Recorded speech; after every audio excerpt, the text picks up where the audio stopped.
channel. Today we will begin with another important topic, that is section 113, and this is about terrorist attack. I know all of you are seeing this term in BNS. if we compare it with IPC तो ये BNS में एक major change है. भारतीय न्याय संहिता 2023 में dear students इस act को, इस क्राइम को, इस ऑफेंस को स्पेसिफिकली एंड स्पेशली हाईलाइट करके मेंशन किया गया है एक सेपरेट सेक्शन में sorry. Why? Because this needs a demand कि इस एक्ट की तरफ लोगों का ध्यान आए. ये एक मेजर क्राइम है, ऑफेंस है, और इसके लिए एक सेपरेट डेफिनेशन होनी चाहिए, एक सेपरेट पनिशमेंट होनी चाहिए. So we will cover this under section 113, and the students who have not watched my last session where we discussed about organized crimes, that was also one of the important major additions that are done in BNS. तो हम BNS के सारे editions changes cover कर रहे हैं. तो आप जाइए, on the top you see the link of my last session and cover this topic, organised crime.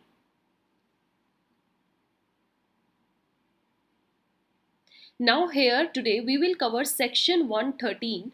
113 will tell us about terrorist attack क्या होता है, what its definition is, terrorism को क्यों हमने ऐड किया है, why it is need to pay attention towards this particular crime. So we will cover all these. Before that students, below you can see here our contact number and email.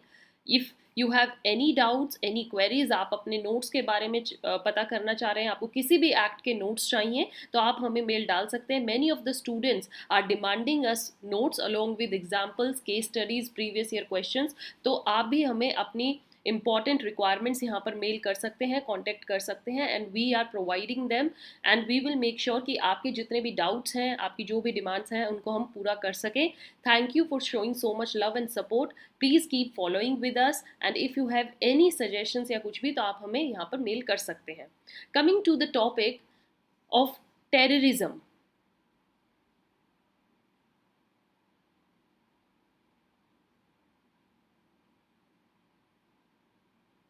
Terrorism और terrorist act क्या होता है? आतंकवाद. आतंकवाद का offence क्या ये इतना ज़रूरी है? Yes, it's a really important thing to curb this offence. इसको रोका जाए.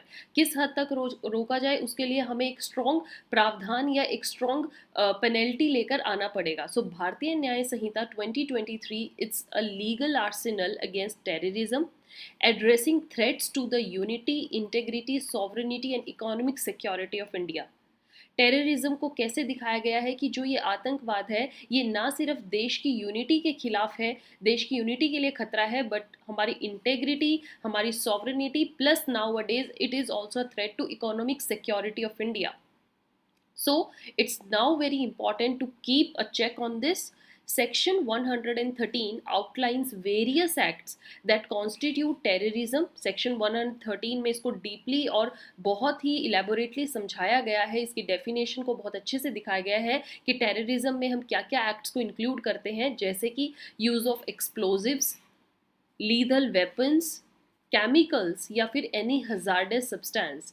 जब आप टेररिज्म में इन्वॉल्व होते हो, टेररिस्ट एक्ट करते हो, अगर आप उसमें यूज़ ऑफ एक्सप्लोजिव्स कर रहे हो, लीथल वेपन्स का यूज़ कर रहे हो, केमिकल्स या हजार्डस सब्सटेंस यूज़ कर रहे हो, तो वो हम टेररिज्म में ही इंक्लूड करते हैं. And this scope covers acts using death, injury, damage to property और disruption of essential supplies and more.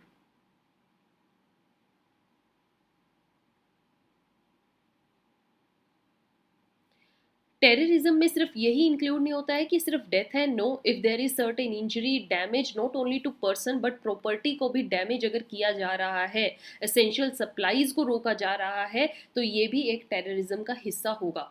Now the provision recognises the term public functionary. जब हम ये सेक्शन 113 रीड करेंगे, I hope all of you are carrying your bare acts, तो इसमें जो देखिए public functionary, section 113 में वर्ड लिखा गया है पब्लिक फंक्शनरी.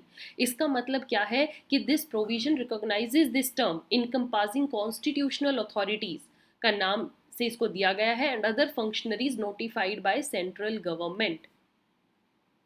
ओके, केंद्र सरकार द्वारा ये कॉन्स्टिट्यूशनल अथॉरिटीज़ के जो फंक्शनरीज हैं उनको पब्लिक फंक्शनरीज में इंक्लूड किया गया है.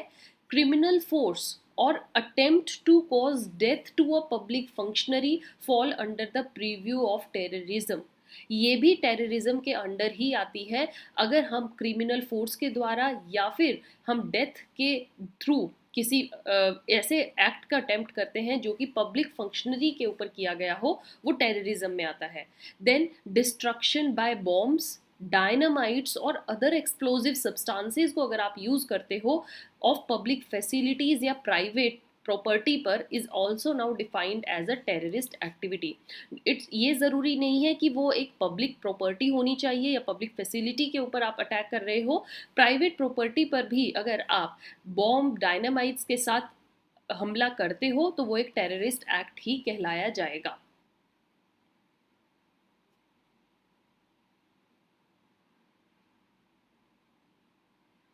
Next is severe penalties have been defined for terrorist act. क्या क्या पेनल्टीज दिखाई गई हैं, क्या क्या पनिशमेंट्स बताई गई हैं. अगर आप टेररिस्ट एक्ट के लिए जिम्मेदार ठहराए जाते हो, अगर आप सेक्शन 113 के अंदर फॉल करोगे तो आपको क्या पेनल्टी मिलेगी, क्या पनिशमेंट दी जाती है. BNS भारतीय न्याय संहिता में दैट डेथ सेंटेंस भी आपको दी जाएगी या फिर life imprisonment, it depends. And it is a resolute response to curb the rising menace of terrorism. ये एक्शन लाना इसलिए ज़रूरी था, as I told you earlier, कि टेररिज्म एक ऐसा एक्ट है जो nowadays is gaining lot of momentum और ये बहुत ही ज़्यादा तेज़ी से एक्सपैंड हो रहा है ये ऑफेंस. तो इसको एक तरीके से कंट्रोल करना बहुत ज़रूरी है इस राइजिंग ऑफेंस को, और उसके लिए हमें जो पेनल्टीज़ हैं उनको बहुत सीवियर या क्रूशल नेचर की बनाना पड़ेगा. तो इसके लिए डेथ या लाइफ इम्प्रिजनमेंट ही एक ऐसा ऑप्शन है, इसके अलावा कोई अदर तरीके की पनिशमेंट नहीं दी जा सकती. Next thing students, what is mentioned here,